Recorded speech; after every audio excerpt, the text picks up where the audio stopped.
And we're back. Hello, hello, and hello. Welcome after the lunch break. I hope you've enjoyed the dishes.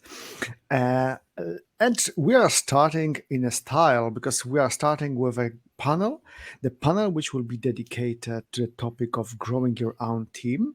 So let me welcome our panelists and especially our wonderful moderator today, Max, who is the founder from Liquid Reply.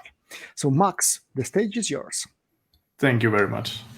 Yeah, and welcome to this beautiful panel discussion. Max, founder of Liquid Reply, do a lot of open source stuff all around Kubernetes and Cloud Native, being CNCF ambassador and Linux Foundation Europe advisory board member.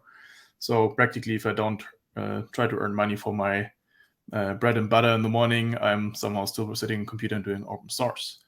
But today is not about me, it's more about Matt and Christopher, who joined me. We have Matt Simmons, head of platform engineering at Fanatics, building a global digital sports platform. And he had many interesting stops in his career, a lot of experience he can share with us. And he is also a huge nerd, so with a strong love for science fiction and fantasy books. And I've read also he loves cooking and all this other good stuff. So if you want to catch up with him afterwards, feel free to touch any of these topics. And then on the other hand side, we have Christopher Holt, founder of Xarmar, tech consulting, helping customers to scale their software businesses, located in London, UK. And besides that, he has over 2 decades of experience from web development all the way up to engineering lead and also lead and principal software engineering positions. So welcome, guys. Welcome to this panel discussion. We're talking today about growing your team. And this is, I think, a very, very broad topic because it can start everywhere there where you could think about developer relations and hiring, the whole process. But growing team also can mean grow the team together and bring people together, strengthen the integrity of the team, and do the whole get this right vibe into your team. So starting off, if we're looking at the market, how it is currently going on, it's very crazy. In US, we see a lot of layoffs. Europe is like a good vegetable soup. Everything's happening and nothing is working. So seeing also people stop hiring people. And on the other hand side, other companies hiring as crazy as possible. And some other companies change their mind every 2 weeks, which is also sometimes kind of funny. And then when we look in universities, we see that trends as machine learning and AI maybe attract young people more to the technical side, but less to the sometimes rather boring, quote unquote, dev and DevOps positions. And then last but not least, we also see like journals complaining about that we have a rising swamp into the market of professionals that do not have maybe the right professional background, which maybe have some cultural challenges to integrate, and also education-wise, sometimes missing the right steps. So, guys, have you found the holy grail to hire the right talents for your teams? No, I think it's the straight answer there. It's always going to be an inexact science, hiring people. There's all sorts of stuff you need to think about when you're doing that. The first thing is, how do you get the candidates in? How do you start that pipeline? And for some of us, we have the luxury of talent acquisition partners. Others, we have to deal directly with recruiters or just throw stuff out on, I don't know, Indeed or Monster or whatever they are at the moment, and hope for the best coming from there. So, those first challenges are reading CVs.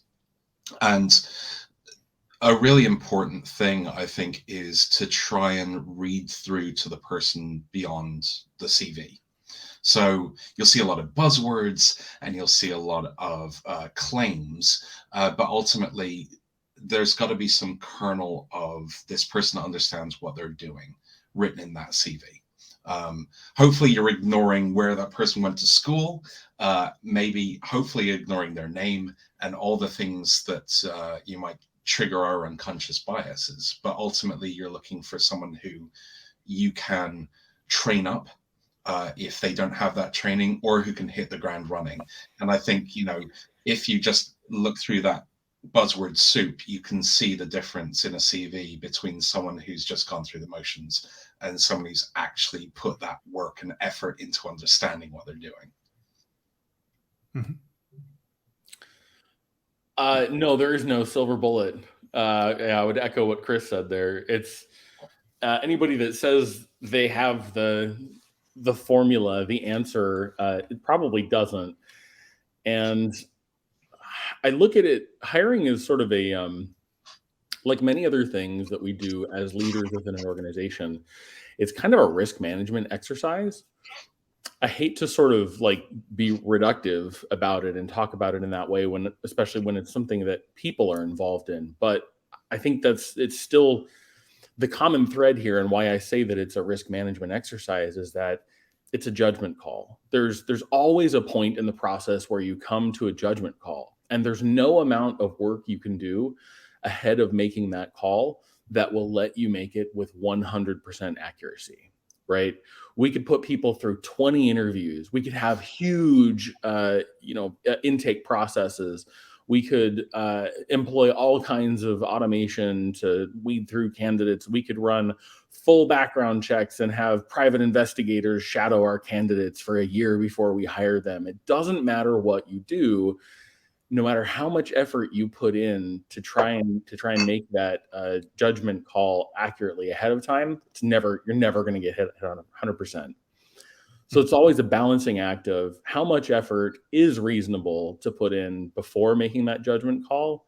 But then, like everything else we do, we also need to have plans for rolling back, right? So this is just like sending code to prod, where we have tests ahead of time, we do staging, we have A/B, like we do all these things ahead of sending our code to prod to make sure that it's error free, but we still have to have monitoring and alerting on the back end. We still have to have rollback strategies. We still have to have incident management, right, for when we screw it up. And the same is true of hiring. Mm-hmm. So weirdly, that kind of means that one of the secrets to hiring is also having your eyes wide open after people join and being willing to make corrections when you screw it up. Mm. Do you see that there's a change in leadership teams to be more careful in taking harder decisions in those directions?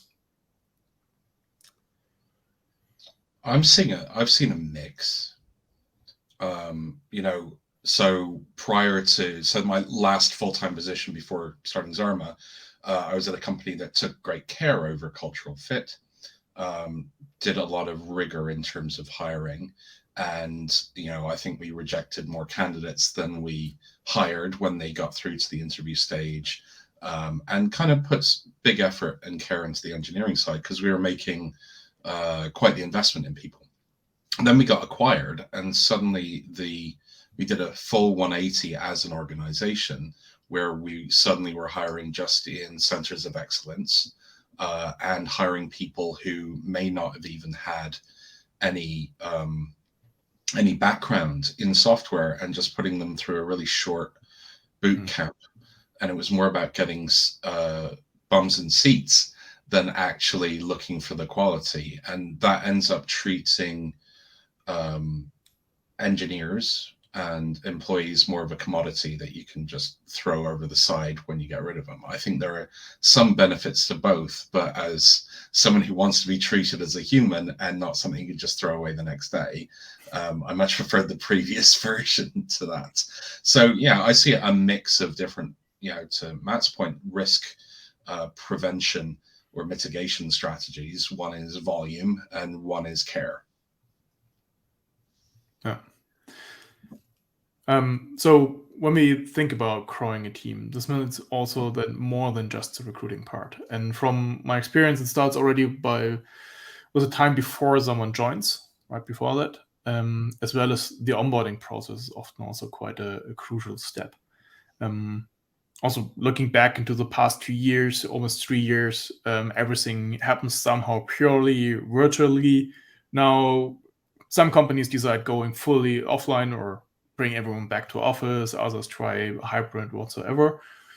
From your experience, what are your success factors for new joiners to have a great start and a strong bonding with your team right from day one? I think so. Coming from the perspective of someone that now works entirely remote. So, for background, the company that I work for, Fanatics Betting and Gaming, is fully remote, and we started. We're maybe a year and a half old, and so we started with that mindset of we're going to be fully remote. That's just our model, and that has challenges, right? It has benefits too. There's great benefits, and I love working remote. I think most people do. But it does mean that bringing in new people and getting the team to gel and really work together is one of those difficulties. Even when you bring in great people like we do, who genuinely want to be part of the team and are pulling their weight and are great people. There's something about human nature that just we need time together. We need exposure. And doing that purely in business settings feels pretty transactional at times. And so we need to carve out spaces where we can spend time together just as humans. So for me, we make sure we have quarterly offsites. And so we bring people together for a week. And honestly, a lot of that time, I mean, we do a lot of things that are adding business value. We do planning and talk about big projects and whiteboard sessions and things like that. But some of the times, the most valuable time we spend together is just bullshitting around a hot tub, drinking beer, or that kind of thing. And you need that time as a team. I think, during the pandemic, I grew a team of about 15 people. I never met any of them in person, like over that time. And, some of that was geographic and others was the pandemic. And one of the challenges we faced is while some of the team members were effectively co-located, in the same town or around the same kind of home office, we barely got together with each other. So you put a lot more strain on the communications when you're online. And we set up a system of, weekly social time where we just hang around in a video chat and just talk. And I think it's really important, especially when you're not in person in office, you need to make sure that your company communications allows for non-company talk. You can build a culture online. I think lots of us are, if not digital natives, we're at least terminally online, right? You can build communities online without ever meeting the people, but you need those shared interests. So tools like Slack are fantastic for that, where it allows this propagation of culture where people can drive it themselves, create their own things, create places to talk, and you can build that fully distributed team without needing to worry about that culture. At the same time, when it comes to remote versus in person, I struggle with bringing juniors on board. They might fit in culturally, and have that element, but to give someone the time and care that they deserve, we need to train them up as seniors, but they deserve as humans to be trained up and to have people sitting with them. And it's quite hard to give someone the kind of attention you can give them in person.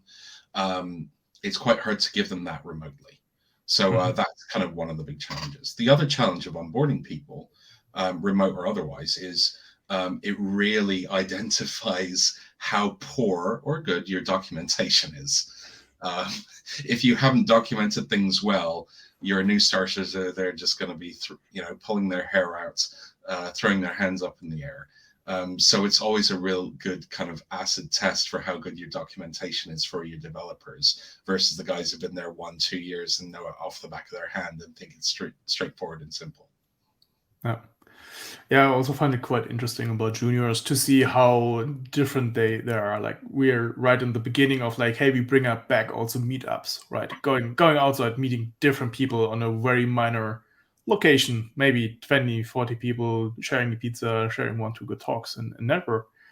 And then to emphasize is like, hey, people go out. There are other engineers. I'm like, why? Where I should go meet random stranger out on the streets? Okay, why?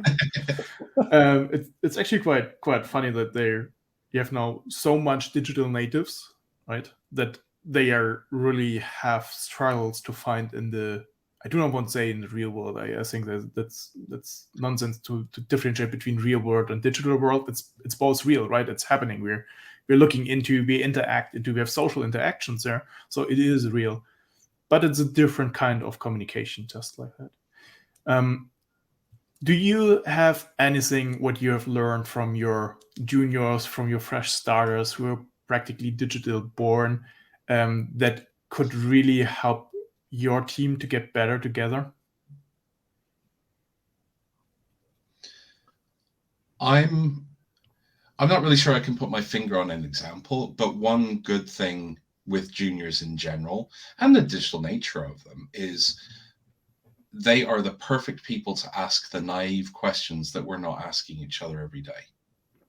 Right? They're the ones who can ask the stupid questions that aren't actually stupid and open your eyes to a brand new way of thinking. So they might know more tools than you. They might be so enthusiastic versus us cynical old guys to say, have we looked at this? Have we looked at that? They might ask questions that find you defending your solutions a lot more, which I think is a good thing. You know, the first thing I say to any new starter, senior, junior, anything is ask the stupid questions. Don't feel bad about it, because every decision I, as a leader, as a senior, makes needs to be defensible, and it can't just be because I feel like it. So having that naive mindset is what I value from juniors as they come in. And plus, you know, the egotist in me is like, yes, I can mold someone to think the right way for me. That's the other piece. But the fact that they're digital natives does also mean that their online communication can be a lot better than, say, someone who spent 15, 20 years just talking over water cooler across the cube divide. I totally agree with all of that. And I think that for me, the biggest thing that they help us learn almost has nothing to do with them being digital natives or even junior, but just that having new people come to the team with fresh eyes around not just technology, but even processes, maybe even especially processes is a big part of it. One of the things that happens as we build new companies, as we're building out new organizations, is that a lot of this is socially driven. There's still a lot of people coming together because they worked with each other before, right? Mm-hmm. So we have, I call it mosaic cultures, but it's effectively that, you know, even our new companies are built out of chunks of the old companies, usually. People that are connected to each other, that have worked with each other. It's all a trust web, basically. And what that means is that we can often inadvertently, sometimes intentionally, come together and really just kind of copy and paste pieces of our previous culture or our previous process from the companies that we come from into the new companies that we're starting. Mm-hmm. And as we welcome new people to the company who were not part of that culture, aren't ingrained in it, you know, people didn't, for example, if your company is 90% one of the, or used to be on the same FANG company, you're probably going to have a lot of those processes that just kind of walk over into your new company without people really even realizing it, because that's just how things get done. And then when you bring in new blood, so to speak, you'll get a lot of questioning and like, hey, why are we doing things this way? And I think that's really valuable to try and bring in that experience to make you, at the very least, introspect your own culture and processes. I think, you know, just to jump on the back of that and shift the conversation, that is a perfect microcosm of why diversity is really important.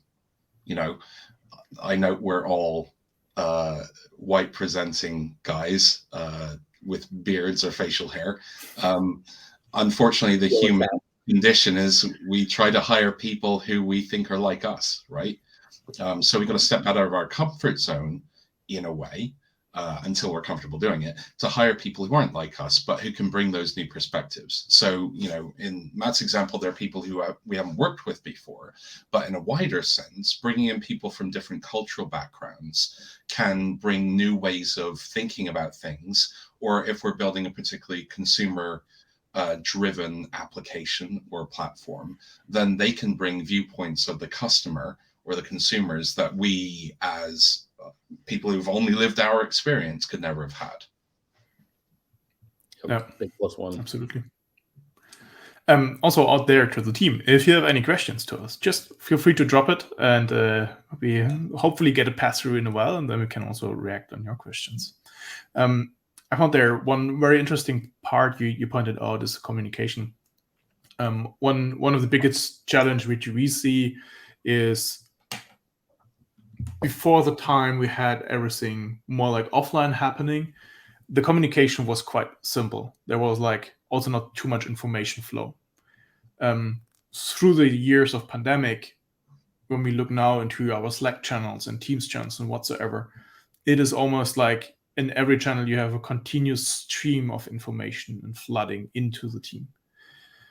And especially to all the youngsters and rookies who started, what I found very impressive is to hear from them how they sort out information for themselves, and to let this behavior teach to the team for people who have like more work experience, but maybe less experience in sorting out this huge flood of information. So this leads us to another part of growing teams, because now we before talked about how to get people in and getting onboarded. So we grow teams in quantity, how we can grow teams in quality. And teaching each other is, I think, one of the crucial elements, because there's nothing better than to have people with a diverse background and different technology knowledge and a different amount of years of experience. What are the platforms, not in terms of solutions, but really like processes or behavior for the team, which helps your team, each other, to grow together knowledge-wise?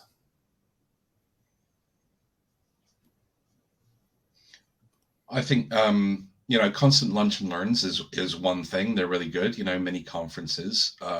They're kind of bite-sized things, but ultimately, I think taking a practical approach to learning on the job. Some places do pair programming where you can pick this stuff up. Others might lean a bit more heavily on the code review for that side of things. I mentioned earlier about our decisions as leaders needing to be defensible. And I think people can pick up a lot of information just by either getting that feedback in a review or asking those questions and getting the responses to kind of opening up our way of thinking for others. So I think a big chunk of it is just that interaction.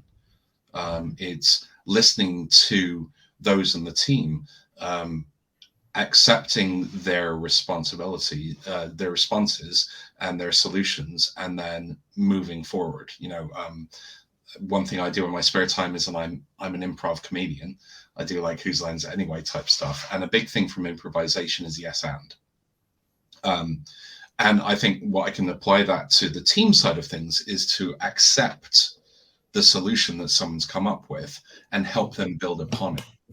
And by showing them the next leap that you do, you can help them think in that kind of progressive sense, and in that way grow the side of things in a way that's enabling them to do it, as opposed to dragging them. There's that phrase, you can lead a horse to water, but you can't force them to drink. We need to unlock the ways in which people can make themselves grow, because that's sustainable, as opposed to throwing them on courses here, there, and other. If they want to go on a course, that's great. But if they don't want to do that, you're not going to get them to consume that properly. So instead, working with them to figure out how they grow best themselves is the best bet. I think one of the biggest changes that has happened as we've entered the more distributed age is that our communication needs to be more intentional. I think that has been sort of a big theme for me around everything, around team building, around learning, we had so much communication that we took for granted that just happened as a side effect of being co-located, that we've lost going into a distributed organization. And so, even the questions around like, well, how do you build a team? Well, you have to be intentional about spending time together. You have to be intentional about everything. So intentionality is the word there. And when this comes to the team teaching each other, I think the biggest manifestation or the biggest change that I've seen is a culture of writing things down has become incredibly important. You could get away before, 5-6 years ago. You didn't have to be a great writer to be part of the team or to be effective necessarily. But now everything we do, a huge vehicle for teaching other people on the team is we have a process. Is it in our wiki? We use Confluence. So it's like, is there a Confluence page? Did you write it down? And that is, we go from our processes start as writing things down in the wiki to eventually becoming a script that's automated. That whole process is the process of that we follow day by day in this space of crystallizing knowledge into code artifacts that we no longer need to keep in our brains anymore. But along the way is a hell of a lot of writing, and not just code. It starts usually in the common language that we share on our teams and as a way of instructing each other. So wikis and written artifacts have become incredibly important and a key tool in teaching the team and keeping knowledge centralized. And what's great about that as well is, to go back to Matt's earlier point about risk mitigation with growing your team, is that provides redundancy.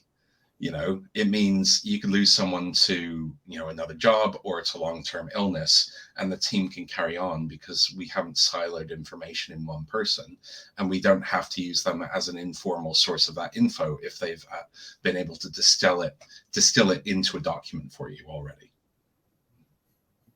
I found that they're also very interesting and relevant but also to teach and to teach also the other way around to look at information by yourself. I see it quite often happening within us, but also within customers. A lot of stuff is documented already, but no one is aware of. And then it's like searching for it and like, oh wow, someone has written it down. How fantastic. The other thing is, I think we can focus also on, or we should focus also on, mixed media. It doesn't need to be always like videos and whatsoever and so on, but I think there's enough tools like where you can just talk down what is your thoughts or talk down the process and let it transcribe into text and paste it somewhere and then rework over time, so that you have like the first step is already done. Your thoughts of documenting something is out, so then you can rework on it to make it perfect that everyone can understand and can contribute and maybe also put their point into it and make it better. And you also need to make sure that you're always looking at the documentation, because as with all documentation, the second it's written down, it starts becoming out of date. So it's not enough to just write it. You need to keep reading it. Yeah, it's like executing code, right? Code artifacts that don't get executed get stale and get broken over time. And same thing with, this is just another written code artifact, but it runs on carbon. You can have the best documentation for 2 years ago, but that's not going to be helpful now. Yep. We got here a very, very good question from Christoph. How do you find people that are interested in the product and are not just doing it for the compensation? Is this even possible? Should you even care about this as long as they are contributing? And I think this question is very interesting because we have one person who's working for a more product company and one person who's coming from a consulting business. Myself also coming from a consulting business. So I'm very eager to hear your answers. Why don't you lead us off, Max? What's your answer to this? Wow. I thought I'd get some time to think about it. Damn it. So I think you would lie into yourself, or would you, like in a consulting company, to purely say like, oh, someone is interested just to work for you as a consulting company? Because you need to grow some kind of brand for yourself, right? We're working on this as an example. That's why we contribute a lot to open source and work with open source. We organize meetups and stuff like this, because this is some kind of our brand, and it is part of our identity and how we want to present us. We want to be experts in this. So based on that, someone might be very interesting also to work in this direction with us. But in the end, we are still a consulting company going to customers. And sometimes we do not have the biggest choice. If you like the project or not like the project, sometimes it has to be done. Right? So there's always this big mixture, but in a consulting, I would say compensation is one part of it. What we try to find in the people is how curious and interested in learning they are. This is what I love the most to see and identify in a person during the recruiting process, which we've talked about earlier, to see how much this person is interested to learn about Kubernetes and cloud native and all the automation around it. If someone has this little flame burning in himself to be interested in working, then this is the right person for us to hire. And maybe, sorry for the long answer, but also in extension to that, I worked before also in kind of product and customer company, which was in the media industry. To be honest, while I was working in the media industry, I didn't have a TV for 5 years. So how much I'm identified with a company I'm working with, difficult to say, but I still was very interested in what we are doing because of the complexity, what happens in this industry. I think for me, one of the part of the question is how do you find those people? And the answer is you can never really know until you've hired them and talked to them. Obviously, you can look at how often they've skipped around jobs. It's not unusual these days for people to last a year and a half or two in a job, be perfectly invested, like emotionally in them, but move on to another one. But if you see people with 4 or 5 years in a position, you know that either they want to maintain the status quo, which is a different kind of person.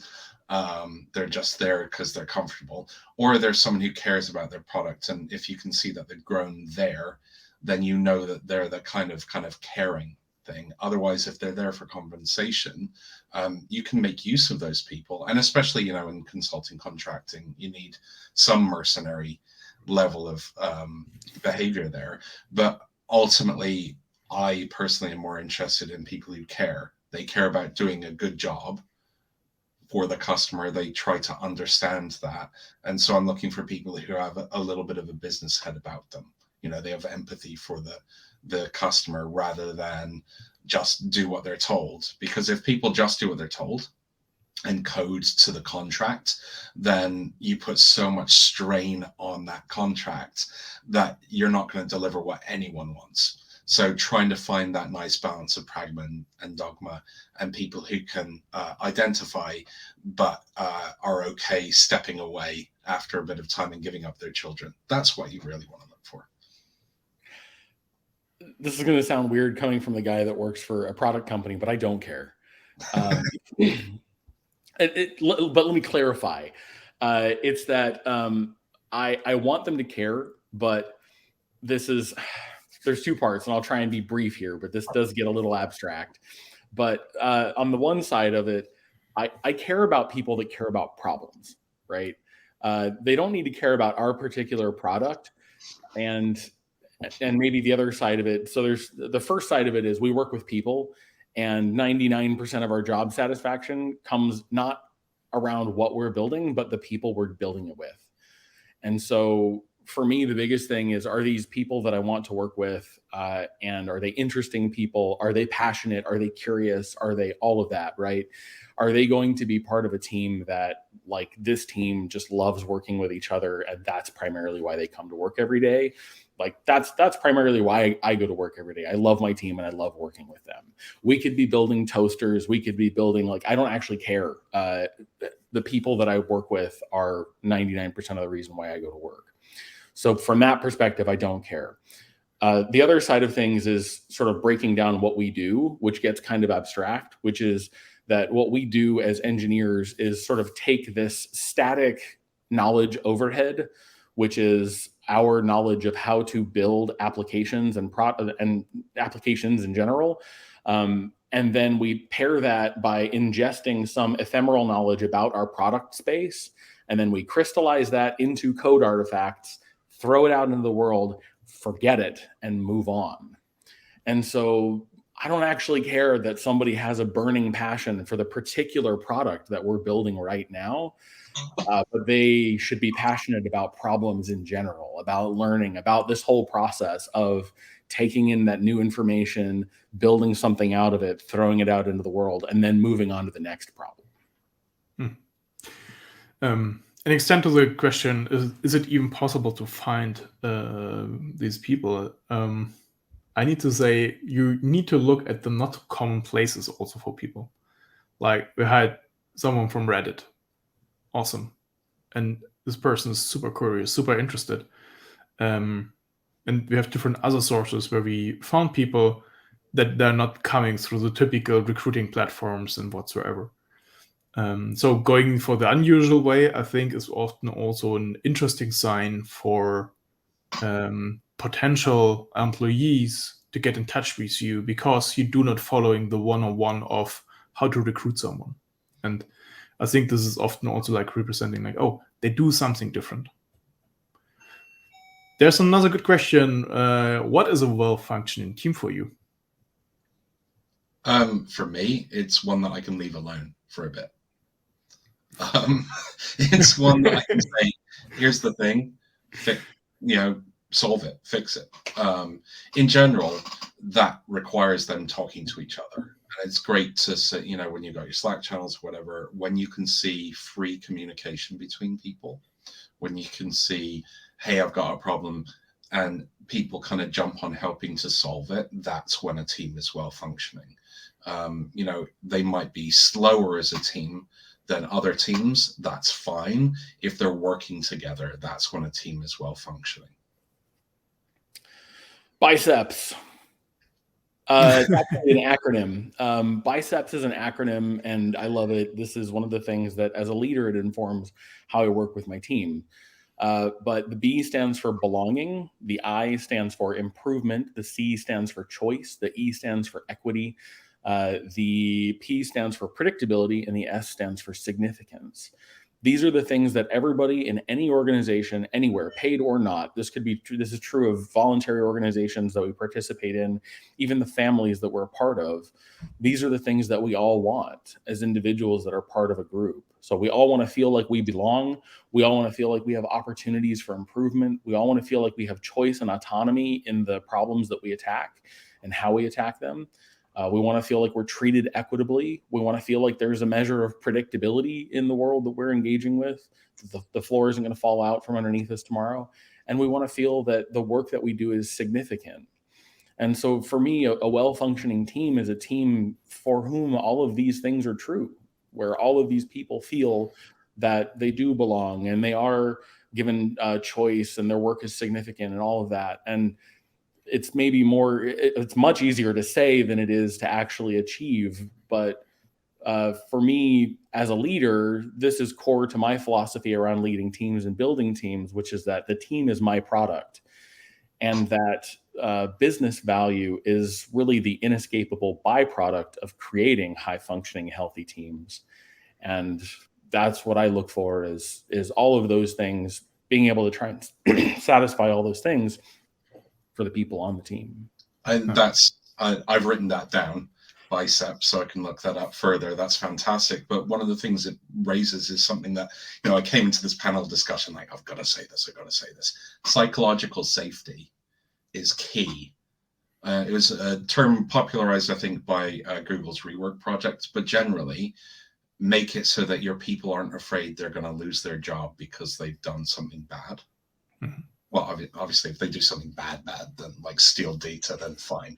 But if they delete production, if they break something horribly, if they make a big mistake, make sure that they don't fear losing their job. And make sure that they feel, with all those things about contributing, make sure that they feel heard and accepted for who they are and what they say, that yes and, right? If people feel safe, they will give you their best work, and they will function. Because if you go into conversations with no fear, then your mind is flowing freely. Yeah. This is actually a very, very interesting point where I also had like a discussion like a couple of weeks ago with one of my partners. where we also come to the safetiness point. And the fun fact is, like, in Germany, if someone is full-time employed, it's not almost impossible, but incredibly difficult to quit someone, right? So this factor is not, I would not say that relevant, but safetiness also means something else for us in the way of like, hey, the workplace itself is a safe and good environment where I feel comfortable, where I can go, where I can discuss my problem. And also to have someone who's committed to listen to me and to help me. And I think to what is a well-functioning team, it's something of, I'm taking your time which you give for the customers, and I'm giving my time for making things for you as a team member possible. I always see it as like, hey, my role as a lead is like, I show you a direction, I give you some hints, but I'm also an enabler to allow you to go this way. But the only thing which I ask back is like a commitment to do this, right? If someone is missing a commitment, then you have difficulties to really have a functional team itself, right? Because you can make mistakes and they are fine. They can even go horribly wrong, but even then you have nowadays the possibilities always to talk with someone about it. And the cool thing is that I would say in this whole digital world, even if you make a costly mistake, like let's say you run millions of lambdas over the weekend and it costs a few €1,000, the fun fact is you can still talk with a cloud provider and can say like, hey, there was an issue, we're sorry, is there a possibility that we somehow balance it? And even then they will say like, yes, we can find a way for it. So I would say the very cool thing in our digital world is like, it's a little bit more, even though we're all online around, but it's a little bit more humanized because you can really talk with someone, say, sorry, people, there was a mistake. I'm very, can we somehow fix it? And it's like, everyone is happy to jump in and to find a solution for that. I think, when people make mistakes, it's not about the mistake they made. It's about how they respond to the mistake. Yeah. I think there's one last question, but I think it's also very, very difficult to answer because it depends on the country. But what would you ideally aim for as your ratio for seniors, mid, and juniors? You said it. It depends. That's maybe a cop-out answer, but no, I think that's true. It really depends on your situation. Like I'll tell you that as we were getting started, and we're still sort of getting started. We're still a fairly young company, but especially within the infrastructure DevOps space, we needed people that were very senior because we needed people that we could trust to make changes without causing or opening up big security holes. We weren't really a safe place to learn.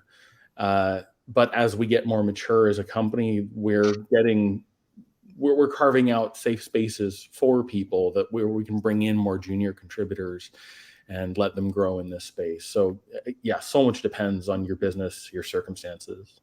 Yeah, definitely. I mentioned it earlier, but you can't just think cheap labor when you look at someone who's, junior or mid. No. You need to think, how can you most effectively support them whilst working in your team? Because if you can't support them, then regardless of how much they cost, they're not going to be productive, and it's not fair on them. So I think, to Matt's point, there is no ratio, and you got to figure your way. Yeah, I think there are some natural limits for some perspective. So as a team lead, having more than 10 people is like getting horribly wrong. Quite often you do not find enough time to talk with everyone enough. It's actually also coincidentally something like when you look into Scrum methodology, why they say like do not have more than 9 people, but because this is somehow a time and natural limit for some reason. So when you talk about your leads, then this is something which you should keep in mind. And I think for us, we always count like one senior can take care about maximum of 2 juniors. Especially on the customer side, there is not much more possibility. Otherwise, the senior just spend time of caring about juniors and cannot mind his own business on also doing his job. Mids, on the other hand side, I think there is no limit. If you have someone whom you can trustfully give the task, maybe it's not senior enough to I don't know, build architectures or lead workshops, but is just perfectly good and find and implement a quality solution, you can have them as much as you want. Obviously, then again, the limit of like how much leads do you need, or you need to grow then your leadership team, and it's getting more complicated on the other side. So I think we're perfectly in time. Thank you very much, gentlemen. It was fun. I think we have all learned something today, that we have to grow our biceps, that psychological safety is important, that you should not focus only on missionaries because mercenaries can do some job as well. So thank you very much. And I hope everyone enjoyed the session as I did. And see you after the short break. Thank you. Thank you. Bye-bye.